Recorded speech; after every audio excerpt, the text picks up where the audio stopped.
তো ভাবে। তো ঠাকুরানীর এখন মালা গ্রন্থন করছেন নিজের প্রিয়তমের জন্য, তো সেই মালাটা কেমন হবে?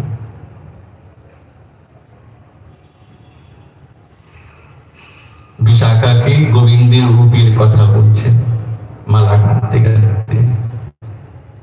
দেখিন সে শ্যাম যিনি কোটিকা বদন জিতল শশী, ভাঙ ধনু ঠাম নয়নের বাণ, হাসি খসে সুধার রাশি, সই এমন সুন্দর কান, হেরি সে মূরতি সতী ছাড়ে পতি, তেজিলার ভয়মান, বড় কারিগরে কুটিলে তাহারে, অঙ্গে মদনের স্বরে, যুবতী ধরম